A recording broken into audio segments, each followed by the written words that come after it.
Muy buenas tardes.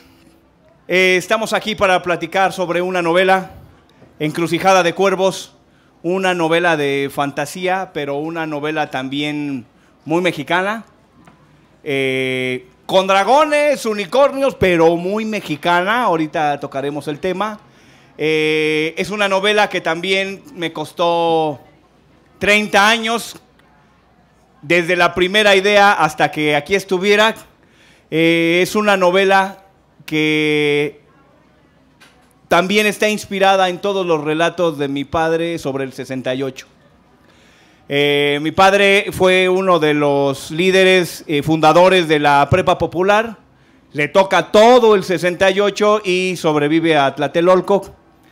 Él vio la gestación de esta obra.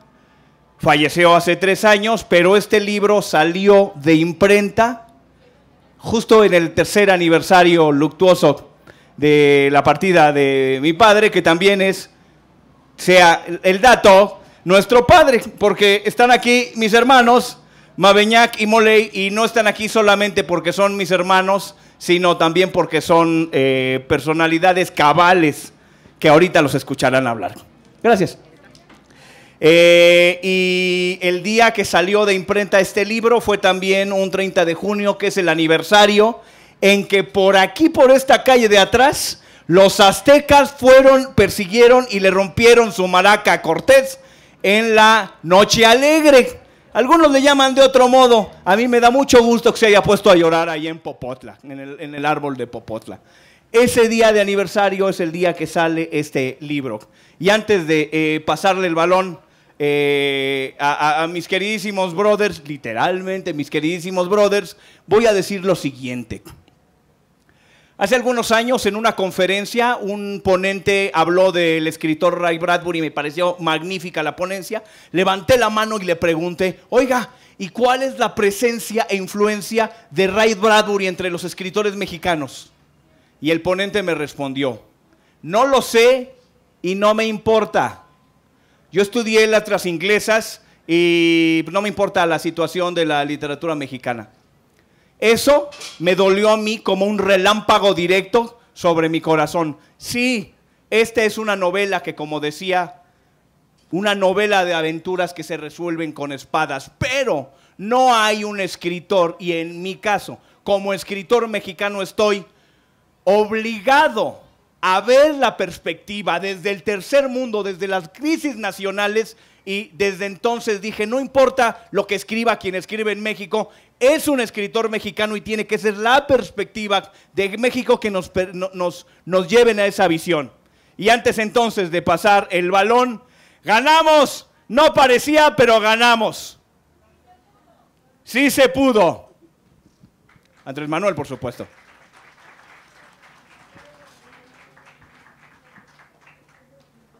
Soy la espina en la bota, soy el pelo en la sopa, soy el ratón de la alacena en la cocina del tirano. Esta estrofa es la estrofa de un canto de insurgencia, es la estrofa de un canto de rebelión, y así y no de otro modo es como empieza a desarrollarse la novela de Encrucijada de Cuervos, en su primer tomo, de las crónicas de la rana libertadora. Este canto de insurgencia es un canto para aquellos que tienen tan poco que ya no tienen nada que perder. Muy parecido a cómo luego nos sentimos, ¿no? Aquí en México. Y cuando ya no tenemos nada que perder, puede que nos gane el impulso de muerte de la desesperación. Cuando ya no vemos salidas, cuando ya no vemos ni puertas ni ventanas, y coloquialmente decimos, ya nos cargó la chingada. O puede que surja un impulso de vida y que allí donde no hay nada, donde no hay salida, uno tenga la convicción de que en algún lugar, de que en algún tiempo y de algún modo las cosas cambian. Y nos debatimos entre ese impulso de vida y entre ese impulso de muerte. En ese canto de insurgencia que empieza las crónicas de la Rana Libertadora, tenemos una novela, como había dicho mi hermano, de fantasía, que tiene un toque distinto de la literatura latinoamericana, que tanto se nos ha dado, del realismo mágico, de esta cotidianidad en la que vivimos, donde nos asalta algo fantasioso. Pero el escritor se va por otra vía y entonces nos crea todo un mundo de fantasía, y en ese mundo de fantasía tenemos un toque hiperrealista, es decir, no por el hecho de que estemos en un mundo fantástico, quiera decir que cualquier cosa pueda suceder y que no haya dificultades, no, nada que ver. La novela de Encrucijada de Cuervos precisamente nos habla de esa miseria que aquí en México conocemos muy bien, de esas faltas de oportunidades que aquí en México conocemos muy bien, que esas circunstancias tan difíciles nos hacen pensar que no podemos llevar una vida digna, nos hace pensar que ya no podemos desarrollarnos y que por lo tanto no hay hacia dónde ir. Y en la novela entonces vamos viendo los personajes alrededor de este mundo fantástico llamado Velory. Y en este mundo fantástico se nos va presentando entonces la historia de unos cuantos insurgentes, de unos cuantos rebeldes, dentro de un imperio que oprime, que discrimina, que tortura y que mata con impunidad. Que tanto sabemos de eso, ¿no? Con todas las muertes aquí en México. Y entonces, para empezar y no decir todo de un jalón de la novela, quisiera preguntarle al escritor cómo es que surge desde hace años, ya nos mencionaba que lleva 30 años escribir esta novela que está frente a ustedes. ¿Cómo es, Medardo, que a ti te viene esa primera idea de lo que luego va a crecer esta novela que es La Rana Libertadora? Todas las civilizaciones tienen héroes y el héroe normalmente es un individuo que no le importa su seguridad y decide sacrificarse por los demás. Hay héroes de guerra, hay héroes de paz. De entre toda la lista de héroes, Robin Hood y el zorro siempre me parecieron muy entrañables. Que Robin Hood decidiera mirar realmente a los más arruinados y que le robara a los ricos para poder llevarle de comer a los demás, eso siempre me pareció muy conmovedor y muy hermoso. Y el zorro también. De hecho, el zorro es como una especie de Robin Hood, pero a finales de la Nueva España. Y aunque la historia del zorro ocurre en California, es una California que todavía pertenecía a México. Le hace, el zorro es mexicano, el zorro habla en español. Y entonces que este héroe de capa y espada fuera la posibilidad de contar la historia de la lucha contra la tiranía. Y aquí hay algo que quisiera yo apuntar. ¿Por qué contar esta historia a través de un héroe que tiene una espada? Porque, diría el filósofo Gunther Anders, cuando llegó el momento de la revolución industrial, a la humanidad se le salió de las manos la tecnología y ahora el hombre actúa como si la tecnología fuera una cosa que tiene vida propia y que no puede detener. ¡Ay! El calentamiento global. ¡Ay! Las máquinas. ¡Ay! La combustión. ¡Ay! ¡Ay! Como si nosotros no hubiéramos inventado eso. Como si nosotros no tuviéramos control sobre las máquinas que están por vía del neoliberalismo arruinando este planeta y con eso también a la humanidad. Continúa el filósofo Gunther Anders diciendo, pero hubo un tiempo en que las tecnologías estaban a la mano.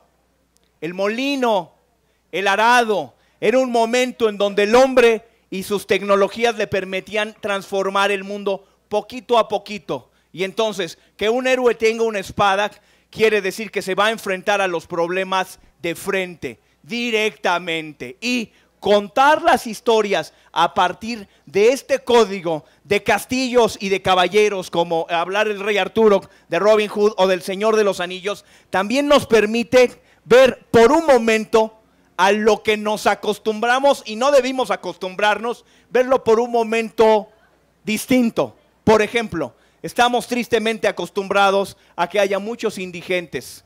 Quiero decir, ojalá no tuvieran la pobreza que los ha llevado hasta allá. Pero estamos acostumbrados a pasar junto a ellos y a ni siquiera mirarlos.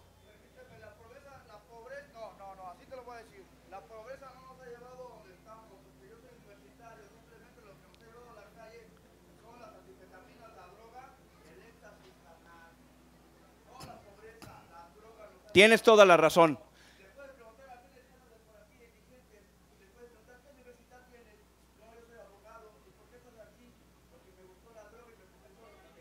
Brother, una pregunta. Tienes toda la razón. ¿Tú pensarías que hay una falta de oportunidades que los puso en una circunstancia? La oportunidad, uno si quiere cambiar, y si no quieres cambiar no vas a cambiar jamás. Te llevan a miles de lugares. Nunca vas a volver a cambiar porque cuando sales te vuelves a reventar. Listo, muchas gracias. Amigo, ¿cómo te llamas? Por favor, un aplauso a Jonathan y a Eduardo, que está hablando de primera mano, de primera mano. La voluntad, dice Jonathan Eduardo, la voluntad es esa, ese clic para cambiar tu propia realidad. Concluía entonces diciendo, si nosotros miráramos en el ejemplo que decía yo de la indigencia, en un relato, que quien está pidiendo limosna en la calle es la Llorona, ¿cómo que la Llorona? Ya nada más por eso, lo vemos raro. Oye, ¿y por qué estás pidiendo limosna? No, pues es que las anfetaminas cósmicas me tienen allí y no me dejan entrar al inframundo. Oye, ¿y por qué no te dejan entrar al inframundo? No, pues es que el inframundo le pertenece a ya Cabeza de Calabaza. Y aquí surgen varias preguntas para el cuento. Pero no puede entrar porque ya Cabeza de Calabaza es hombre y ella es mujer. O porque él es gringo y ella es mexicana. O todas esas preguntas que nos dan los mitos y las leyendas, podemos de pronto utilizarlas para mirar nuestra realidad de nuevo. Si el relato de fantasía nos platica otra vez nuestra realidad y decimos, ah caray, no debía haberme acostumbrado a tanto dolor y a tanta impunidad. Paro aquí el balón, ¡pum! Buenas tardes, yo soy Molay Maza, hermano menor de Medardo Maza, de Maven Jack Maza y de otros dos que andan por ahí sueltos, una ella y un él. Primero, felicitarles a todos ustedes por estar aquí hoy y por presenciar la presentación de esta novela que yo estoy seguro va a marcar un hito en la literatura, no solo porque sea mi hermano, sino porque a mí no me gusta mucho la novela fantástica. Pero esta, o sea, la literatura de Medardo y en particular esta saga, sí es un libro que me tiene cautivado. Además de otros textos, yo les diría, cómprenlo, léanlo, apasionense, encuéntrenle. Si no les gusta, no pasa nada. Si sí les gusta, van a ver la vida con otros ojos. Y no quisiera yo caer en el lugar común de hablar bien de un libro que se presenta ese día, pero en este caso no se puede hacer otra cosa, eso es verdad. Felicitar a Medardo por este gran paso hacia adelante, una culminación. Miren, teníamos varios años esperando este momento, tener este libro en nuestras manos, leerlo y poderlo compartir para que otras personas lo lean, poderlo presentar. Es un momento muy especial, es una satisfacción muy grande, es un gran orgullo. Pues y además me siento también privilegiado de que me haya invitado a presentarlo pues acá entre carnales, ¿no? Y en un espacio tan mágico, tan importante históricamente como la Alameda Central de nuestro corazón político de la República y en el contexto de una feria de libro de la Jornada para Leer en Libertad. Entonces todo eso hace este momento muy especial y es muy grato vivirlo. Hay muchas cosas que decir, pero me comentaré dos cosas y una pregunta. Primero diré, es una novela difícil de leer. Medardo en esta novela no escribe para caer bien, ni para gustar, ni para atrapar al lector sí le cuesta un poquitín de trabajo pescar la historia. Eso es una literatura exigente. No es como el primero que habla de la infancia primera del personaje principal, que es Merium, que es un libro chiquito para niños, que a mi hijo de 3 años le gusta mucho. Ese es un librito muy fácil de leer. Pero se va complicando la vida de Merium, así como se va complicando la vida de todas y de todos los que estamos aquí poco a poco. La familia, el contexto histórico, la situación política, social, económica, la cultura, va complicando la existencia y nos va poniendo en un lugar o en otro de la lucha. Y a Merium le pasa eso y a la literatura le pasa eso, y esta novela es un momento ya catártico de todo un universo mágico que se va desarrollando a través del papel y de la tinta, que es muy recomendable adentrarse en él. Uno puede identificar en esta literatura a Tolkien, porque el mismo autor incluso dice, aquí hay influencia de Tolkien. Uno puede identificar el juego de rol, porque además estamos frente a uno de los roleros más importantes de este país, un Dungeon Master de los non plus ultra, y eso se puede ver en la obra. Se pueden distinguir jugadas en la obra, se pueden distinguir incluso cómo la obra mete al lector al desarrollo de la novela como si fuera un personaje de la misma historia. Se puede identificar la experiencia literaria de los libros juego, que también uno va leyendo la historia y una pregunta sobre un personaje, sobre una situación, lo mandan a otra página para informarse más sobre qué es lo que está pasando allí, si uno no ha leído los libros anteriores. Y también el libro nos lleva a momentos de la realidad social que vive nuestro país.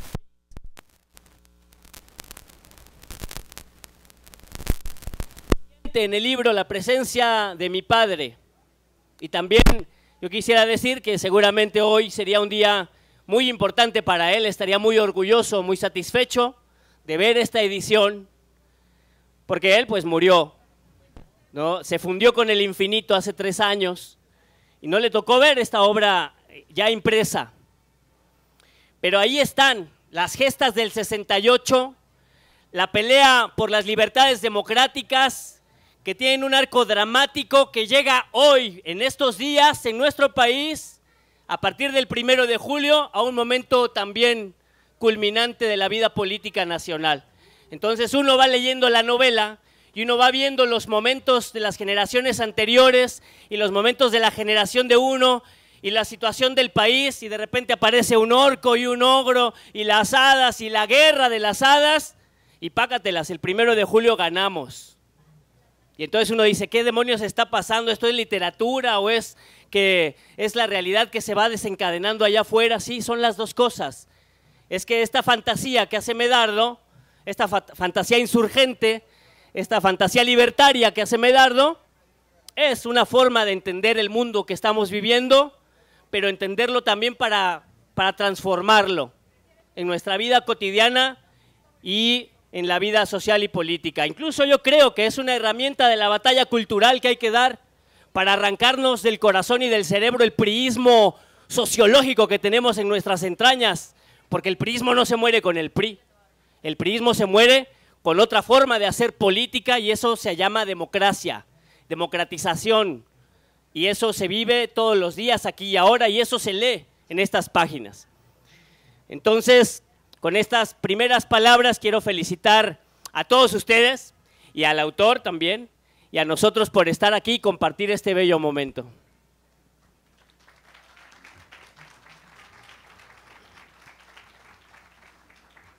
Ya que mencionó lo anterior, quiero aprovechar para leerles un parrafito para que vean un poco cómo la realidad y la ficción se acompañan.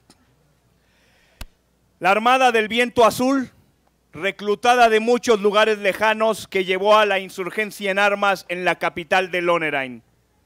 Y el 2 del mes de octubre del año 1300.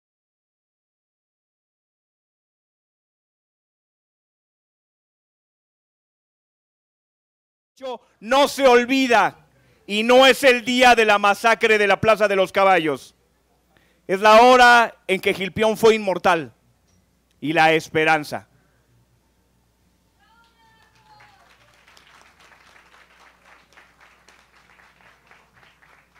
Y entonces, ¿qué se va dibujando? Ya hemos hablado de libertades democráticas, ya hemos hablado de un héroe con inspiración del Zorro y Robin Hood con espada. Entonces, ¿de qué trata la novela? Trata de una historia, de un relato de rebelión, de insurgencia, de resistencia, de unos cuantos que viven en un imperio de una ciudad capital llamada Lonerheim, con el emperador Lomins, en un mundo fantástico llamado Velory, y comienza con unas personas que, como decíamos en el inicio, han perdido todo y ya no ven tantas oportunidades, que lo que buscan es que si se los va a cargar, coloquialmente hablando, la chingada, se los cargue del mejor modo posible. Y ante esa opresión, estos personajes, entre ellos el principal llamado Mortim, buscan la mejor muerte y han de decir, si no hemos podido derrocar al tirano, mínimo lucharemos peleando en esa resistencia. Pero buscando en ese impulso de muerte la mejor de todas, que no me cargue la chingada de la manera tan fea como bajo el tirano, encuentran la posibilidad de un impulso de vida con sus amigos, con los hermanos de dificultades y de espadas, y van viendo pleito por pleito, dificultad tras dificultad, la posibilidad de sembrar una esperanza. Muy parecido claramente a lo que vivimos en México tras chingos de años, como hemos dicho, de faltas de oportunidades y de opresiones de muchos modos. Lo que hace Medardo en esta novela es una representación, como se ha dicho, de lo que vivimos, pero no nada más eso, sino que toma elementos fantásticos y les da un giro nuevo. Es decir, cuando leemos Harry Potter o los que han visto las películas, vemos elementos de fantasía que ya estaban ahí antes de la escritora Rowling. La varita mágica, el sombrero, la escoba, la escuela de magia, todo eso ya existía antes de Rowling. Ah, pero ¿qué hace la escritora? ¿La escritora simplemente copia? No, toma todos esos elementos y les da un giro nuevo, auténtico, original. Y entonces tenemos una nueva literatura con nuevos elementos fantásticos. Medardo, algo similar, toma varios elementos fantásticos, como el insurgente, como Robin Hood y el zorro, como la imagen del unicornio como símbolo de amor, como el dragón como símbolo de la naturaleza y de las fuerzas de la naturaleza, como el océano, los ríos o los tornados, y entonces nos da un relato precisamente de insurgencia. Algo hermoso de este libro es que podrán ver que Medardo no solamente escribe este relato de la insurgencia, sino que nos muestra capítulo tras capítulo todo ese mundo que ha creado por décadas, por lustros. Los que han sido lectores de Tolkien sabrán que antes del Señor de los Anillos vino el Hobbit, y en trama, no en cronológicamente escrito. Y si quieren saber bien qué es Tierra Media, hay un libro clasiquísimo que es el Silmarillion. Y el Silmarillion se le llama que es un libro mitopoético, porque viene a dar todo el origen de Tierra Media, como la Biblia de Tolkien, de Tierra Media. Y Medardo lo que nos hace es que nos presenta ese origen de todo su mundo, como lo hizo Tolkien en el Silmarillion, pero nos lo va dando despacito en esta novela. La novela se hace fácil de leer, porque son capítulos chiquitos. Los que han leído el Código Da Vinci de Dan Brown y las que siguen podrán ver que esos episodios chiquitos nos hacen irnos rápido. Entonces Medardo sabe no nada más hacer un arco dramático de toda la novela, sino que nos presenta un capítulo chiquito. Y en el capítulo chiquito, cuando nos dice qué va a pasar en una fuente donde hay un troll, un monstruo a punto en la estatua, a punto de matar a unos bufones, y hay un pleito, nos deja en medio del pleito, en un capitulito chiquito, y se pasa a otro, y dices, ¿y qué pasó? Y te presenta otro mini relato en ese capítulo. Y cuando va a llegar ese pequeño arco dramático, te presenta otro. Y entonces te va generando un suspenso. Y todos esos capitulitos se van trenzando y vas comprendiendo todo ese relato. Al inicio de cada capítulo viene un textito donde Medardo va explicando parte de todo lo que ha generado. Y entonces, por ejemplo, para que lo vayan viendo, en inicio de cada capítulo siempre hay una epígrafe aquí en cursivas, donde te va presentando todo esa fantasía que él ha creado durante décadas y se hace como un metarrelato, es decir, viene el relato de la insurgencia, pero en estos epígrafes viene ese relato de toda la obra, de todo el mundo de Vellory que ha creado. Y entonces en esta novela nos da muchas historias en una sola. Incluso al final del libro hay unos apéndices donde te mencionan todos el glosario de los nombres, de los personajes, de las bestias, de los objetos, de los lugares, para que se vaya viendo esa profundidad. Y viene unos como cuentitos chiquitos de cómo se originó el mundo desde el inicio, con el gran arquitecto del universo, con ese demiurgo, ese gran dios, y cómo cada edad fueron los dioses formando al mundo hasta que llegamos a ese relato. Y entonces le preguntaría al escritor, en todos estos 30 años que le costó precisamente hacer esta novela muy fluida de leer, muy creativa, en esa representación de la vida que llevamos, que actualiza y nos hace ver la vida que llevamos en México de otro modo, ¿cuáles fueron, Medardo, las grandes dificultades que tú tuviste como escritor a la hora de estar formando esta obra y estar pensando diferentes versiones de cada capítulo o del final de este primer tomo?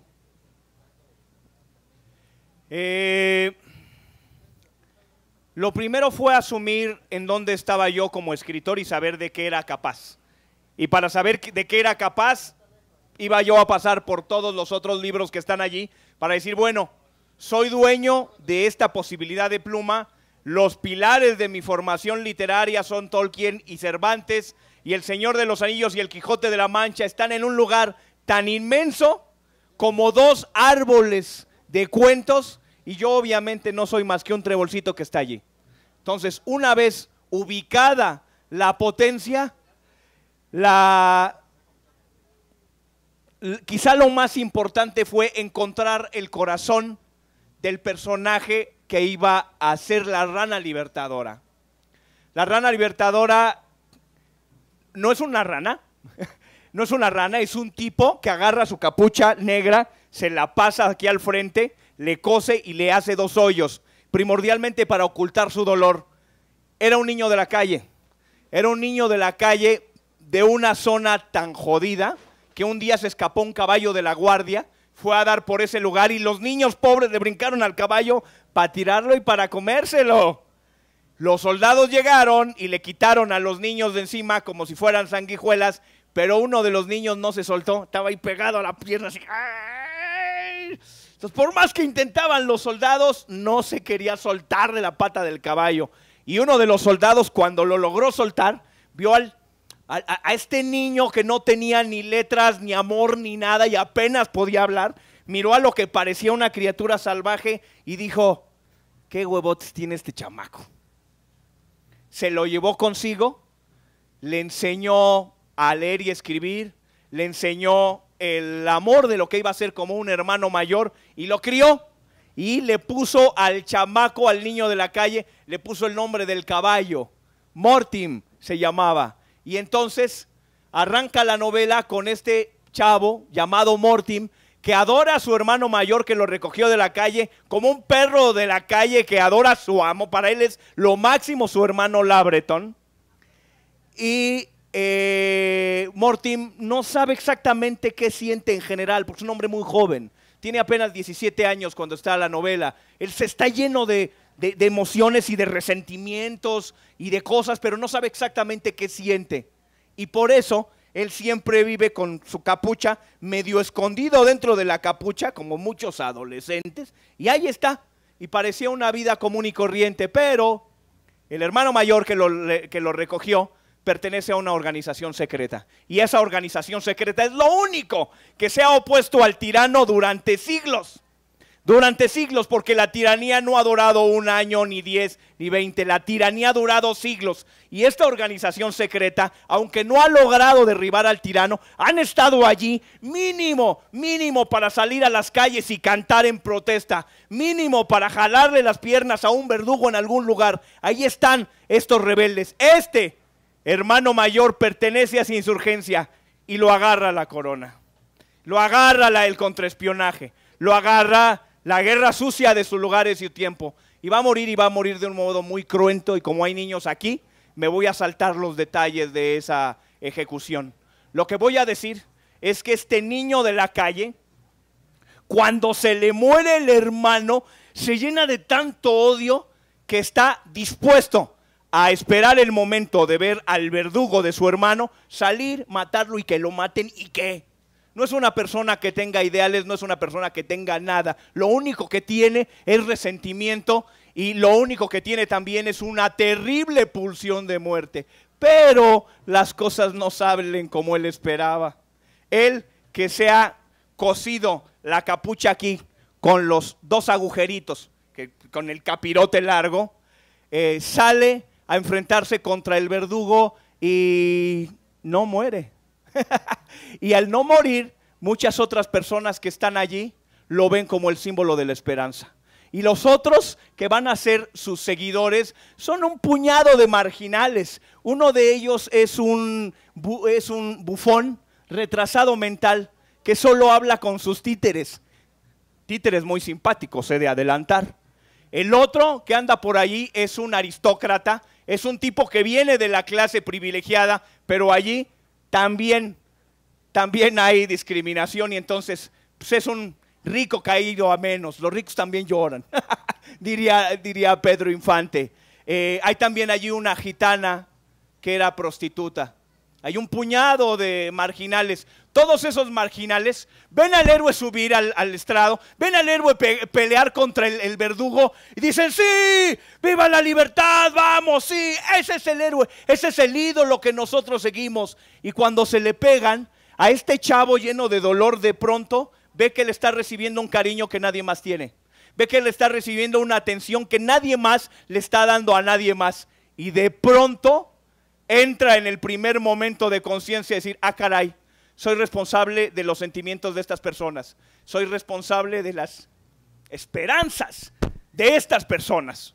Y entonces decide tomar el mote de un libertador de la antigüedad, de una capucha de un héroe que se pasa como la de Robin Hood y decir, muy bien, está bien, voy a ser la rana libertadora. ¿Me permites tu libro un momentito? ¿O aquí? Ya cerca de... Les voy a leer un fragmentito cuando Mortim decide hablar respecto de las razones para ser la rana libertadora. Vámonos, dice, no, ya, medio, de entre todas las aventuras y escapadas, ya están listos y dice, no, pues vámonos, yo no voy a ir, dijo Mortim. ¿Qué? ¿A qué te refieres? ¿No vamos a ir a Vasnúnyevar, a Cantas?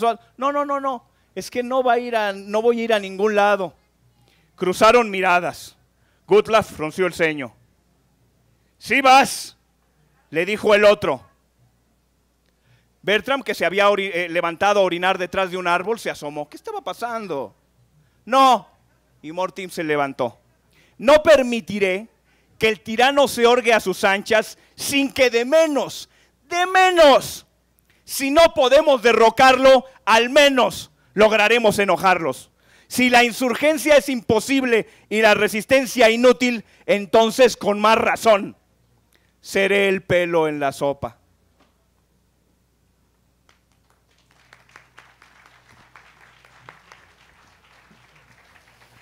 Bueno, tenemos más o menos.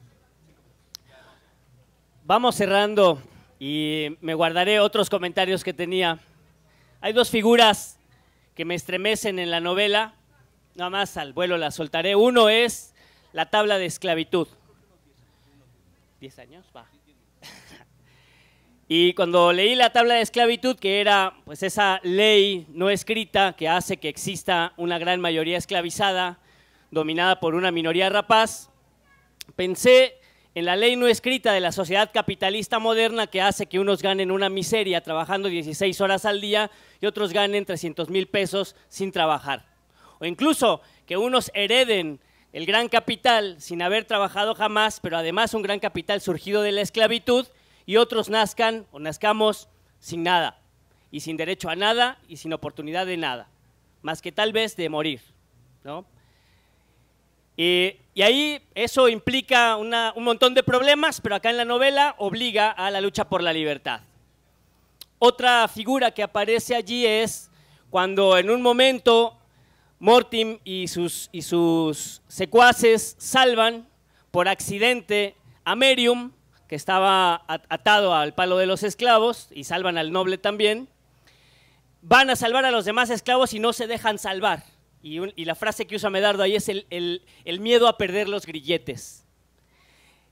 Nosotros como país, como América Latina, estamos en un proceso complejo de perder ese miedo, de quitarnos ese miedo a perder los grilletes, pero sin duda dimos un gran paso el 1 de julio y fue histórico y hay que llevarlo hasta las últimas consecuencias, y a eso también invita esta novela. 2 comentarios rápidos, también para estimular. Medardo Massa, este trabajo es el trabajo de un escritor pues ya maduro, egresado de la Universidad Autónoma de la Ciudad de México. Para mí es muy importante decirlo por 2 cosas. Primera, porque yo soy de esa escuela. Y segundo, porque es una universidad pública a la que se le hace muy mala prensa de manera injusta.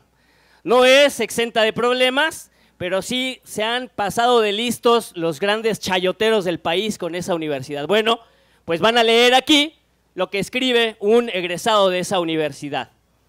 Y lo otro que iba a decirles es que la editorial que publica esta novela es una editorial independiente que tuvo que impulsar el mismo escritor para llevar a cabo esta gran obra, esta gran gesta. Entonces es una obra redonda y completa. Uno compra de la editorial de Medardo y uno compra la obra de Medardo. Entonces yo los invito a que pasen al stand de Araline Ediciones y compren esta novela. Muchas gracias. Felicidades. Sí, de hecho, en estos momentos, nuestro magnífico equipo, ahí está mi esposa y la razón de que yo haya tenido la fuerza e inspiración para escribir este libro. Fuerte aplauso, por favor. Como Mortim. Ella va a estar junto con mi querido amigo, el doctor Carlos Muech. Déjenme decirles que el doctor Muech y mi hermano Mabeñac salen en la novela directamente, y Mortim está inspirado en todos mis hermanos. La Rana Libertadora está inspirado en Moley, en Mabeñac, en mi hermana Ardarel, que está ahí, y en mi hermano Mafaldo, que ahorita pues, anda por allá. Entonces, mientras seguimos ya, vamos concluyendo, allí van a estar los libros de un servidor, La Rana Libertadora, y todos los demás libros de fantasía que ustedes gustaren. Y en los ultimitos minutos que nos quedan, creo que todavía Mabeñac va a comentar algo, pero si tienen algunas preguntas, le paso el micrófono a Mabeñac, y si quieren pueden ir ya acercándose a la mesita, quien guste, mientras pasamos las preguntas allá. Finalmente, en la cultura cinematográfica nos encantan los thrillers, los cortos de la película que nos hacen ver cómo va a ser. Entonces lo que les voy a leer es un corto de película. Hagan de cuenta que ponen el YouTube, ponen La Rana Libertadora, y ahí les va un pequeño cortito. Para que se vayan dando una idea, recuerden que les hablé del epígrafe del capítulo, las letras en cursivas. Este capítulo, el 19, se llama El Cadalso de Barbarroja, y en el epígrafe viene: para el pueblo de los enanos toda su dignidad se cifra en la barba, pero no es solo cosa de hombría y una pulsión salvaje de identidad, sino que incluso es el símbolo que los emparenta con lo sagrado de su dios herrero, hacedor de todas las sustancias del mundo. Pónganle, entonces, así empieza el corto de YouTube de La Rana Libertadora. Y entonces, ¿qué tenemos en este corto? Tenemos en la capital del imperio, Lonerhain, en la ciudad de Lonerhain, hay una plaza, en la plaza hay un cadalso y va a haber una ejecución. Y en la ejecución tenemos a un enano, ya nos dijeron la importancia de la barba, rasurado. Y el enano rasurado está al lado de un verdugo y de la policía local llamado los Caballeros Azur. Y entonces, venga, da el thriller. Sir Branchel, el de la policía Azur, daba vueltas en torno a Guthlaf, el enano, y sin ninguna razón desenfundó su espada enjollada y se enrolló nervioso su amplísimo manto azul en el brazo izquierdo. Arrebatado por un súbito ataque de pánico escénico. El verdugo, en cambio, gozosamente calmo, claramente un animal teatral, se recargó sobre su hacha y disfrutó la dilación, sintiendo con fruición sobre su hacha, y sufriendo con fruición lo atento sobre él de la carga de la multitud. Lucía pleno. Los soldados, apoyados aburridos sobre sus ballestas o espadas, según le correspondiera, cruzaron miradas burlonas, señalando con la barbilla al caballero Azur. Sir Branchel se levantó la visera del yelmo, jadeaba y le temblaba la mano de la espada. Quizá debía arengar a la multitud. Algo tartamudeó, pero tampoco pudo escucharse, y eso hundió aún más su autoestima. Y, como si le hubieran metido un ratón en la armadura, pensó que esa vergüenza que estaba pensando le podía arruinar la carrera en cuanto enardecieran el chisme los soldados a sus superiores. Entonces, en súbito terror, se sintió morir atrapado dentro de su armadura, y la angustia le reventó en inspiración y tuvo claro el acto dramático que necesitaba. Alzó la espada y se tambaló hacia el prisionero para decapitarlo él mismo. Rabió la multitud de gozo y de pronto Sir Branchel se sintió amado. El verdugo retrocedió un par de pasos para darle espacio. Crujió el látigo. Se tensaron los pendones sobre la plataforma y un vertiginoso bulto negro penduleó sobre ellos y arrojó al verdugo contra la turba. Y, aterrizando en el cadalso, Mortin desenvainó la espada. Sir Branchel lo miró verdaderamente pasmado ante la inédita circunstancia de lo que no tenía precedente alguno, y por tanto no supo ni siquiera de qué se trataba. Tampoco los soldados supieron cómo reaccionar, ni los abuelos de sus abuelos, de los que habían heredado sus espadas, habían tenido que preocuparse verdaderamente por alguna desobediencia civil en la capital, cuando sus habitantes ni siquiera sabían que tal cosa existía. Bajó el tajo Sir Branchel sobre el enano Barbarroja, pero le capturó el arma con la propia, y ese tañido plaza, donde se había aún hecho un silencio de incomprensión. Y con la espada aún retumbándole de la parada, Sir Branchel no podía ni debía estar ocurriendo. Antes que la guardia respondió la multitud, dispersándose aterrada, derribando los tenderetes, las carretillas de las viandas y pisando los caídos, con la certeza animal de que todos serían ejecutados por el tirano solo por estar contemplando aquello. El barrio entero sería saqueado, quemado, y los niños serían obligados a comerse a sus padres. Los soldados despertaron del estupor por una idéntica bofetada de terror, pero su entrenado instinto los catapultó a la acción y no a la desesperación. Como la turba, los ballesteros alzaron sus armas, pero entonces Sir Branchel, en el peor día de su vida, arrojado él también al consuelo de las espadas donde habitaba su única seguridad, buscó partirle la cabeza al enmascarado en su capucha. Mortin desvió el golpe y replicó contra el pecho que le rebotó a la armadura del caballero. Así que los ballesteros contuvieron sus gatillos, temerosos de herir a Sir Branchel, porque a esa distancia le podían hender la armadura con facilidad, y eso sería el exterminio del linaje del soldado que le atinara. Los soldados de espada corrieron escaleras arriba, atiborrándose en los escalones de dos en dos. La espada del caballero buscó el vientre del encapuchado, que le desvió moviéndose a un lado y saltando con una estocada contra la cara descubierta de Sir Branchel, quien, como si fuera una doncella avergonzada, se cubrió con la mano enguantada el rostro, agitando su propia espada sin mucho tino. La estocada le alcanzó en la gola del cuello, restallándole inútil. Bajó de un monetazo Sir Branchel la visera de su yelmo y, sin preocuparse más por protegerse, cogió la espada a dos manos para cercenar la cabeza del encapuchado con todas sus fuerzas. Mortin saltó hacia atrás todo lo que pudo y alzó la espada para cubrirse, y solo así, precariamente, logró librar el filo, pero quedando doblado por el golpe con una rodilla al suelo y con el brazo de la espada en una posición forzada, aturdido. Los dos primeros soldados alcanzaron lo alto de la plataforma del cadalso. Mortin sonrió bajo la capucha. Su muerte era hermosa. Es cuanto.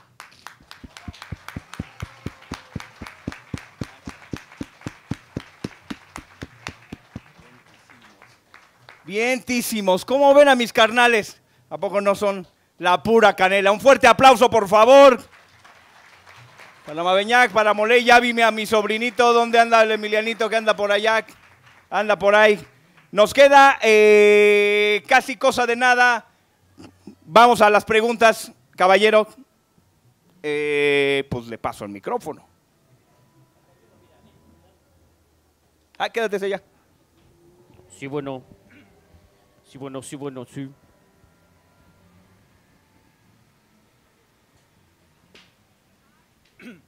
Gracias, buenas tardes a todos.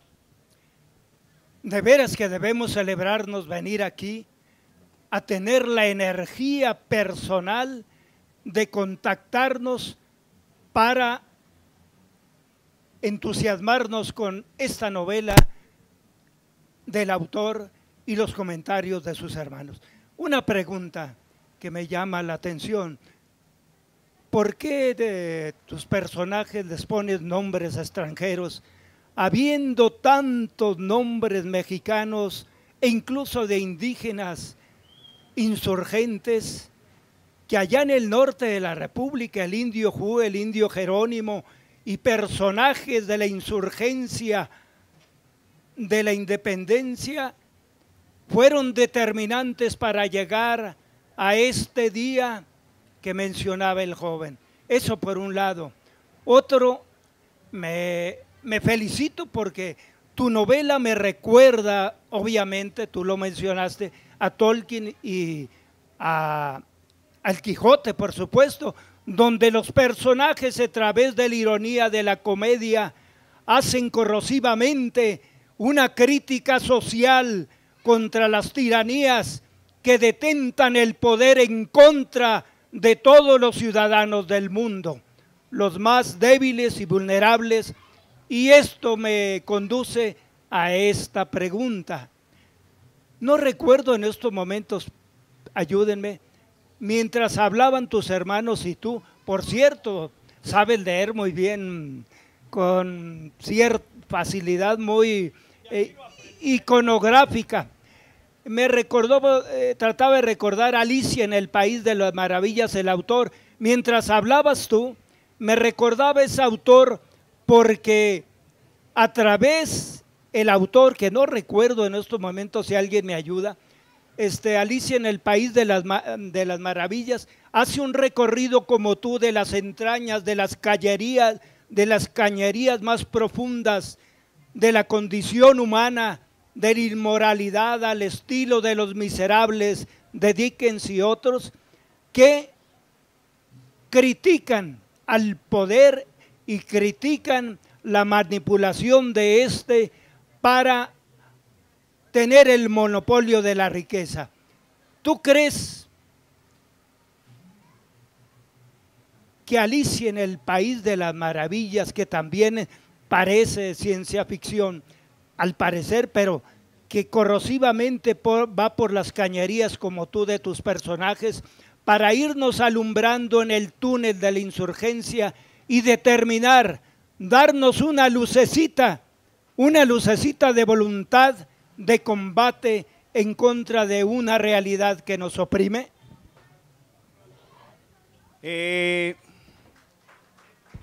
Comenzaré con el asunto de los nombres. Al final, de lo que se trata cualquier escritor es de generar un universo creíble, verosímil.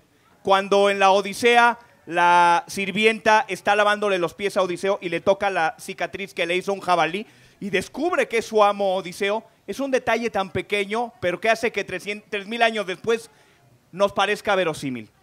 La creación de los nombres la pensé como Tolkien, que era un filólogo, debe corresponder a la historia de donde provienen. Nuestros nombres tienen orígenes sobre todo judeocristianos, ¿no? Podríamos hablar de una tradición hebrea que también en México se mezcla a algunas voces náhuatl, pero ya que estaba yo hablando de un reino distinto, me parecía que tenía yo que traer voces distintas. No son nombres tampoco anglosajones, no hay nadie que se llame William, no, Mortim no es un nombre que tampoco haya por allá.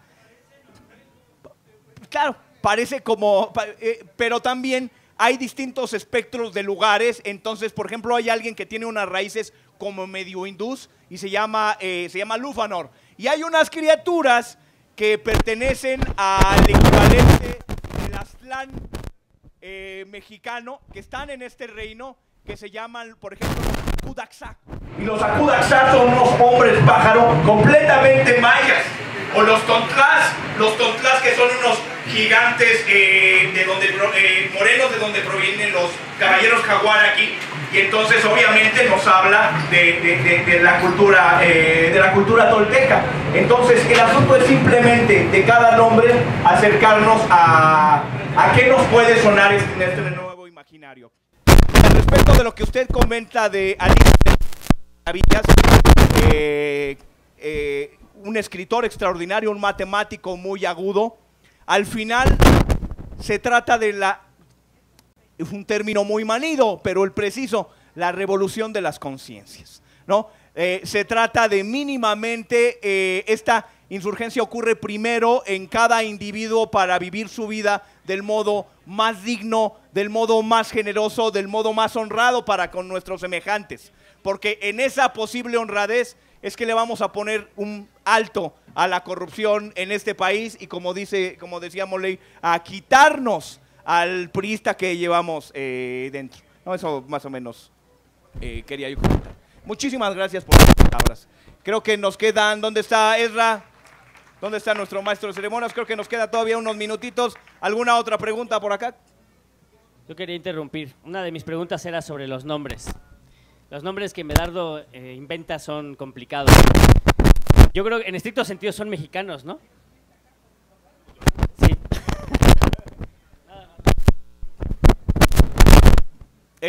¿Alguien más que tenga alguna pregunta que quiera? Hola, Emiliano. Hola. A ver, saluda a toda la banda.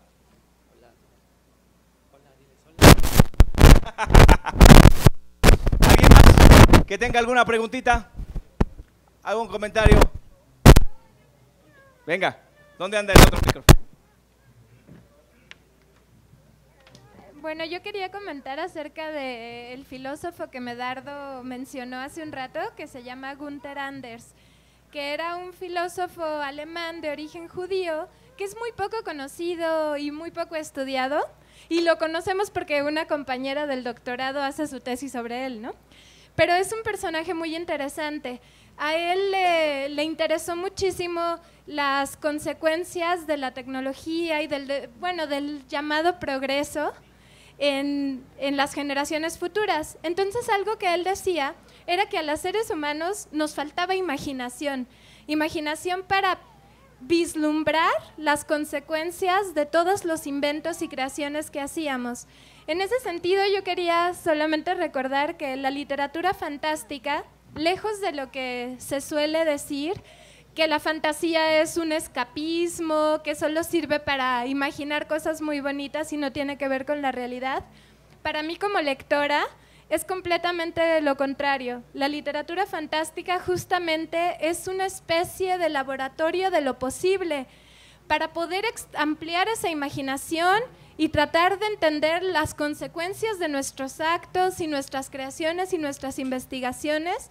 Tendríamos justamente que imaginar otros mundos. ¿Qué podría pasar si nos relacionáramos diferentes entre nosotros? ¿Qué podría pasar si nos relacionáramos diferentes con las otras criaturas con las que compartimos el mundo?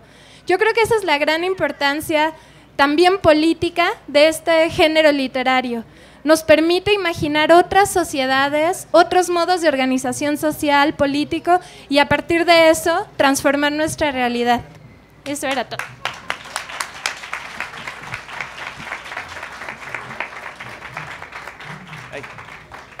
Pues imagínense, en casa, no, pues así lo ponen uno a pensar.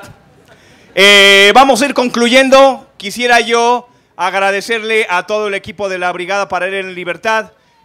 Seguramente lo saben ustedes, pero nunca sobra decir que es un esfuerzo ciudadano para traer la lectura, para traer la escritura, para traer la conciencia. La Brigada para Leer en Libertad llevan muchos años, llevan millones de libros esparcidos, y los esfuerzos que han hecho ellos sin necesitar algún apoyo institucional, sino gracias a la colaboración de la gente con el buen corazón y con la voluntad en el lugar. La Rana Libertadora les manda un fuerte abrazo y estaría muy contentos de saludarlos de mano a la Brigada para Leer en Libertad. Muchísimas gracias.